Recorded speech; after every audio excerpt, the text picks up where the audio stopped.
संत शिरोमणि श्री गुरु रविदास जी की 646वीं जयंती समारोह श्री गुरु रविदास जन्म उत्सव कमेटी दिल्ली रजिस्ट्रेड द्वारा आयोजित किया गया, जहां पूरा विश्व सामाजिक समता के अग्रदूत परम वंदनीय संत शिरोमणि श्री गुरु रविदास जी महाराज की जयंती माघ पूर्णिमा के दिन मनाई जाती है। इस अवसर पर राष्ट्रीय राजधानी दिल्ली में विशाल धम्म सभा संगोष्ठी प्राचीन लाल किला मैदान में आयोजित की गई। श्री गुरु रविदास जन्म उत्सव कमेटी द्वारा आयोजित की गई, जिसमें संत कुलवंत राम पंजाब, स्वामी चरणानंद हरिद्वार, संत राजेंद्रनाथ आदि ने मंच के माध्यम से प्रवचन कर गुरु भक्त प्रेमियों का मार्गदर्शन किया। इस धर्म सभा में राजनीतिक पार्टियों के नेताओं ने भी बढ़ चढ़कर भाग लिया। पूर्व दिल्ली प्रदेश अध्यक्ष भाजपा आदेश गुप्ता, दिल्ली सरकार के कैबिनेट मंत्री राजकुमार आनंद व विधायक करोल बाग से विशेष रवि आदि ने भी गुरु रविदास के चित्र पर पुष्पांजलि अर्पित कर अपने विचार भी मंच के माध्यम से रखे।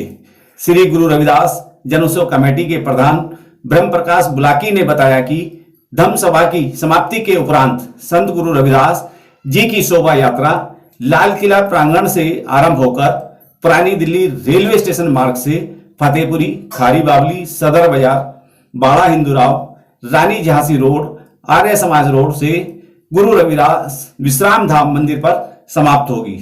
झांकियों का शुभारंभ संत महात्माओं व राजनेताओं द्वारा नारियल फोड़कर किया गया है। इस शोभा यात्रा में दिल्ली के कोने कोने से आई सैकड़ों मनमोहक झांकियां भी इस जयंती समारोह में गुरु भक्तों का तांता लगा रहा। हजारों लोग इस जयंती समारोह में सम्मिलित हुए। दिल्ली के कोने कोने से तमाम हजारों लोग इस जयंती समारोह में सम्मिलित हुए और ढोल नगाड़ों की थाप पर सबने नाचकर खूब इस कार्यक्रम का मनोरंजन भी किया। आइए देखते हैं ये विशेष कवरेज एनपीटी न्यूज इंडिया की राष्ट्रीय श्री गुरु रविदास जी महाराज की पावन जयंती के शुभ अवसर पर मैं इनके चरणों में शीश नवाते हुए उनकी जयंती पर आप सबको बहुत बहुत बधाई देता हूं। सम्मानित मंच, सभी पूज्य गुरुजन, सभी बुजुर्गवार, मीडिया बंधु, सभी मेरे भाई और पूरी दिल्ली को मैं गुरु रविदास जयंती पर बहुत बहुत बधाइयां, जय गुरुदेव और जय भीम पेश करता हूं। दोस्तों, आज हम एक ऐसे दौर में जी रहे हैं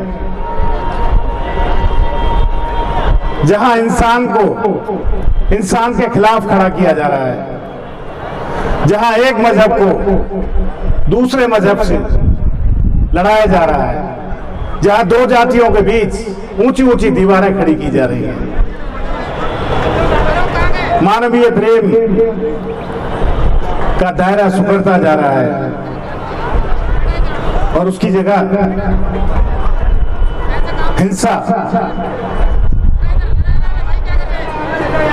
हिंसा लेती जा रही है, नफरत लेती जा रही है। और आज के इस चैलेंज भरे दौर में संत शिरोमणि श्री गुरु रविदास जी की प्रासंगिकता, उनकी रिलेवेंस, उनकी जरूरत पहले से और भी ज्यादा महसूस हो रही है। आज के इस दौर में, आज के स्याह दौर में गुरु रविदास जी की वाणी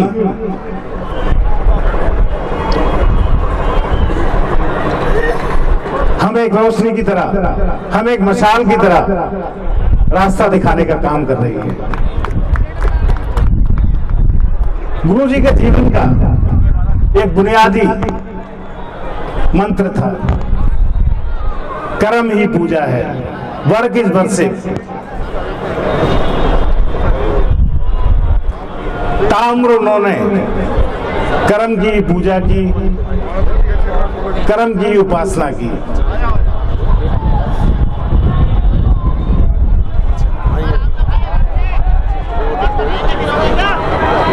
वो अपने काम से इष्ट किया करते थे। एक बार गंगा स्नान के मौके पर उनके तमाम दोस्तों ने लाख कोशिश की कि गुरुजी उनके साथ गंगा स्नान को चले जाएं, लेकिन गुरुजी के हाथ में काम था, गुरुजी नहीं गए। आखिर उनके काम के प्रति उनके समर्पण को देखते हुए मां गंगा को उनकी कठौती में आकर प्रकट होना पड़ा, और वहां से ही ये कहावत मशहूर हुई कि मन चंगा तो कठौती में गंगा। गुरुजी कहा करते थे, कर्म बंधन में बंध रही हो, फल की ना तज्जियो आस, कर्म मानुष का धर्म है, सच बात है रविदास। हमारे गुरु रविदास जी महाराज एक महान कर्म योगी थे। वो औरों की तरह ये नहीं कहा करते थे कि कर्म किए जा फल की इच्छा मत कर। वो तो कहा करते थे कि कर्म बंधन में बंध रही हो, फल की ना तज्जियो आस, कि कर्म भी करते रहना और फल की इच्छा मत छोड़ना, क्योंकि जो कर्म करेगा फल पर उसका अधिकार रहेगा।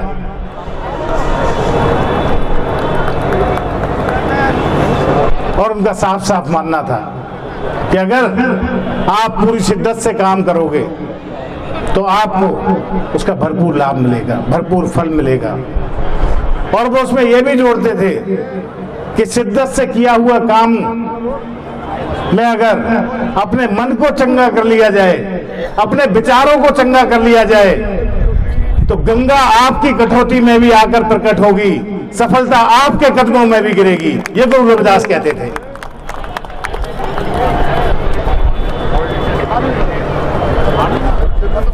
गुरु रविदास इंसानों के बीच के हर भेद को खारिज करते थे, हर भेद को मुखालफत करते थे। वो भेद चाहे जातियों का हो, वो भेद चाहे वर्णों का हो, वो भेद चाहे धर्मों का हो। वो कहा करते थे, मंदिर मस्जिद दो एक हैं, इनमें अंतर नहीं। रैदास राम रहमान का झगड़ा कौन होना ही। गुरु रविदास सभी धर्मों के आपसी मेल मिलाप, भाईचारा और दोस्ती की एक जीती जागती मिसाल थी। गुरु रविदास जी के दोहों का संकलन सिखों की पवित्र ग्रंथ गुरु गोविंद साहब में होना इस बात का साफ सबूत है कि गुरु रविदास किसी एक धर्म के नहीं, एक पंथ के नहीं,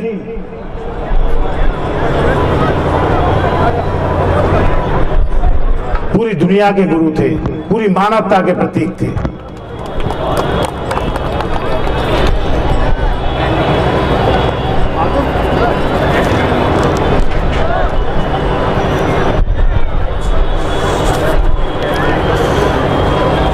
जातियों के बारे में गुरुजी को हमेशा बहुत चिंता रहती थी, और वो कहा करते थे कि जाति जाति में जात है जो के तन के बात, जाति जाति में जात है जो के तन के बात। रैदास मानुष ना जुड़ सके जब तक जात ना जात। तो रैदास मानुष ना जुड़ सके जब तक जात ना जात। उनका साफ साफ मानना था कि जब तक जातियों का समूल उन्मूलन नहीं हो जाता, जब तक मनुष्यता और इंसानियत का मिलाप असंभव है। गुरुजी हर तरह की गुलामी के खिलाफ थे, और उनके चिंतन के, उनके जीवन के, उनकी जिंदगी के 3 मूल बिंदु थे। वो थे स्वतंत्रता, आत्मसम्मान और स्वाभिमान। वो कहा करते थे, पराधीनता पाप है, जान ले उरे मीर, पराधीन रैदास सो कौन करे है प्रीत। कहा करते थे कि गुलाम आदमी से, पराधीन आदमी से कोई प्यार नहीं करेगा। गुलाम आदमी, पराधीन आदमी एक गरिमापूर्ण जिंदगी, एक डिग्निटीफुल लाइफ नहीं जी सकता। इसलिए वो हर तरह की गुलामी की जंजीरों को तोड़ने की बात किया करते थे। वो गुलामी चाहे नशाखोरी की हो, वो गुलामी चाहे किसी तरह की हो, हमें उन गुलामी की जंजीरों को तोड़कर निकलना होगा, तभी हम स्वतंत्रता, स्वाभिमान और आत्मसम्मान की जिंदगी जी पाएंगे। और आखिर में मैं गुरु जी के उस मॉडल की बात करूंगा, उस ख्वाब की बात करूंगा जो गुरु जी देखा करते थे।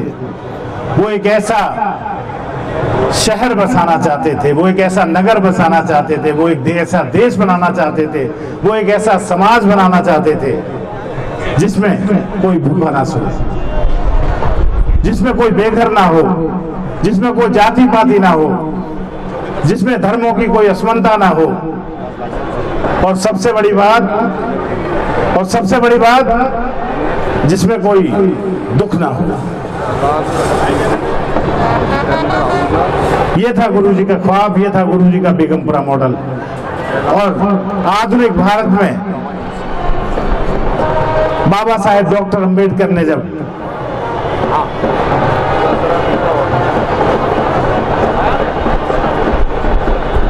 आजाद भारत का ख्वाब देखा तो ये बेगमपुरा मॉडल उनसे जुड़ता है। मैं 5 मिनट और लूंगा, उनसे जुड़ता है।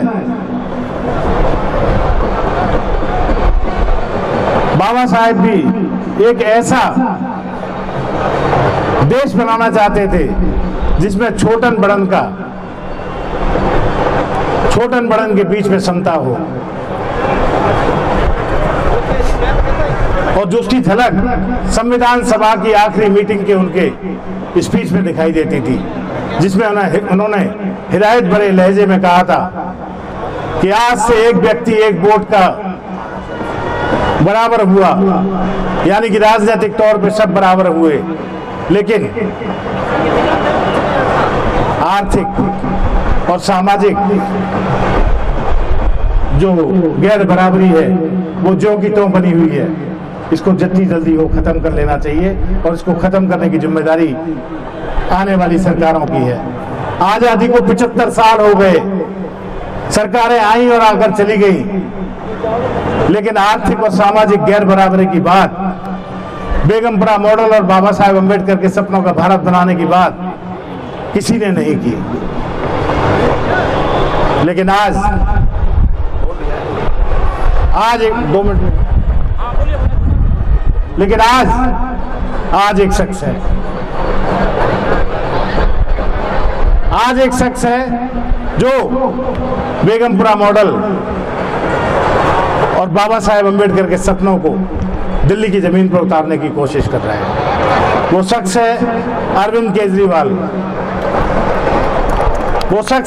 केजरीवाल, जिसने ये जिद की है कि सारे बच्चों को दिल्ली के अंतर्राष्ट्रीय स्तर की शिक्षा देनी है। उसकी जिद है कि हर खास आदमी को बढ़िया से बढ़िया स्वास्थ्य सेवाएं देनी है।